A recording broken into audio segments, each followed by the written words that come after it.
श्री स्वामी समर्थ. माझ्या यूट्यूब चॅनलमध्ये सर्व स्वयंसेवकांचं हार्दिक स्वागत आहे. आजचा व्हिडिओ आहे विशेष श्रीकृष्ण जन्माष्टमीचा शुभ मुहूर्त काय आणि श्रीकृष्ण जन्माष्टमीचा उपवास कधी धरावा व श्रीकृष्ण जन्माष्टमीची शुभ मुहूर्त वेळ कुठली आणि कोणत्या वेळेमध्येच आपल्याला श्रीकृष्ण जन्माष्टमी साजरी करायची याबद्दलचा आजचा हा व्हिडिओ. तर धर्म आणि अधर्म यातील संघर्ष, श्रीकृष्णाने अधर्माचा नाश करून धर्माची स्थापना केली. त्याचा जन्म दुष्ट कंसाचा नाश करण्यासाठी झाला होता. त्यामुळे हा दिवस सत्य, धर्म आणि न्यायाचं प्रतीक मानला जातो. तर आपल्या कृष्ण जन्माष्टमी ही अतिशय पवित्र आणि आनंददायक सण आहे. हा सण भगवान श्रीकृष्णांच्या जन्माच्या दिवशी साजरा केला जातो. श्रीकृष्ण हा भगवान विष्णूंचा 8वा अवतार मानला जातो. कृष्ण जन्माष्टमी भाद्रपद महिन्याच्या कृष्ण पक्षातील अष्टमी तिथीला साजरी केली जाते. म्हणजेच कसं ऑगस्ट किंवा सप्टेंबर महिन्यामध्ये ही जन्माष्टमी येत असते. श्रीकृष्णाने जसा अर्जुनाला महाभारतात युद्धात भगवद्गीतेचा उपदेश दिला, जो आजही संपूर्ण जगासाठी एक आध्यात्मिक मार्गदर्शक ठरत आहे. कृष्ण भक्ती हे आपलं भारतीय संस्कृतीचं एक महत्त्वाचं अंग आहे. तर आपण सर्वांनी मध्यरात्री जन्मोत्सव साजरा करायचा आहे. त्याबाबतची वेळ कुठली तर ते सांगते. 15 ऑगस्ट 2025 रोजी अष्टमी तिथी रात्री 11:49 सुरू होणार आहे. तर कृष्ण जन्माष्टमी आपण शनिवारी 16 ऑगस्ट 2025 रोजी साजरी करणार आहोत. कारण अष्टमी तिथी 15 ऑगस्ट रात्री 11:49 वाजता सुरू होऊन 16 ऑगस्ट रात्री 9:34 संपणार आहे. तर शुभ मुहूर्त कुठला आहे तर ते सांगते. अष्टमी तिथीपासून मध्यरात्रीचा काळ पवित्र समजला जातो. यावर्षी 12:04 ते 12:47 म्हणजे मध्यरात्रीच्या जवळपास ही शुभपूजा आपल्याला करायची आहे. अष्टमी तिथी सुरू होते 15 ऑगस्ट रात्री 11:49 आणि समाप्त होते 16 ऑगस्ट रात्री 9:34. तर हा नक्षत्र जन्माच्या तिथीशी जुळण्याची प्रमुख वेळ आहे. पण 2025 तो 17 ऑगस्ट सकाळी 4:38 पासून सुरू होतो.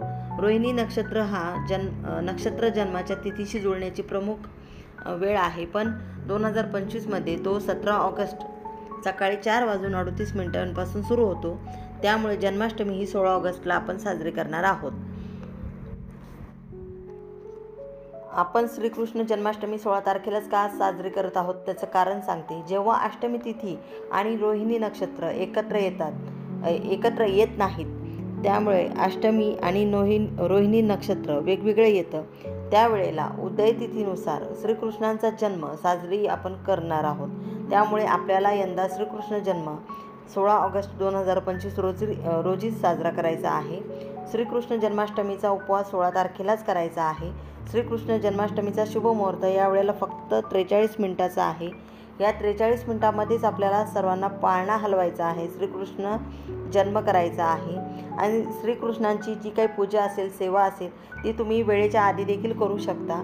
आणि जन्म हा शुभ मुहूर्त 43 मिनिटाचा असल्याने 16 तारखेलाच आपल्याला 12:04 पासून ते 12:47 आपल्याला करायचा आहे. यावेळेतच श्रीकृष्ण जन्म करण्याचा प्रयत्न करायचा आहे. जन्माष्टमीचा उपवास वेगवेगळ्या भागात वेगवेगळ्या पद्धतीने केला जातो.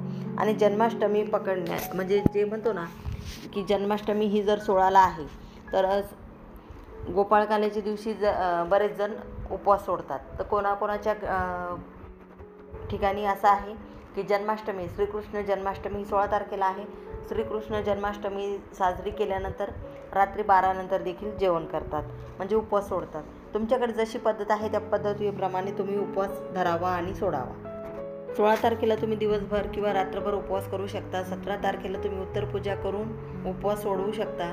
फराळाचे पदार्थ देखील तुम्ही खाऊ शकता, काहीच अडचण नाही. 16 तारखेला आपण का श्रीकृष्ण जन्माष्टमीचा उपवास आणि श्रीकृष्ण जन्माष्टमी का साजरी करतो ते मी तुम्हाला सांगितलं. पण परत एकदा सांगते, जेव्हा अष्टमी तिथी आणि रोहिणी नक्षत्र एकत्र येत नाहीत, हे दोन्ही वेगवेगळे येत असतात, त्यावेळेला उदय तिथीनुसार आपण श्रीकृष्ण जन्म करत असतो. श्रीकृष्ण जन्माष्टमीच्या दिवशी उपवास धरला जातो. म्हणून आपल्याला 16 तारखेलाच श्रीकृष्ण जन्म साजरा करायचा आहे आणि उपवास देखील धरायचा आहे. त्याचबरोबर श्रीकृष्ण जन्माष्टमीची पूजा कशी करायची, श्रीकृष्ण जन्माष्टमी दिवशी आरती कोणती म्हणायची, त्याचबरोबर नैवेद्य कोणता दाखवायचा याबाबतचा व्हिडिओ मी आपल्या चॅनलवर अपलोड करणार आहे. तर झालेली सेवा ही महाराजांच्या रुजू करते. व्हिडिओ आवडला असेल लाईक करा, शेअर करा, सबस्क्राईब करा. सर्वांना श्री स्वामी समर्थ.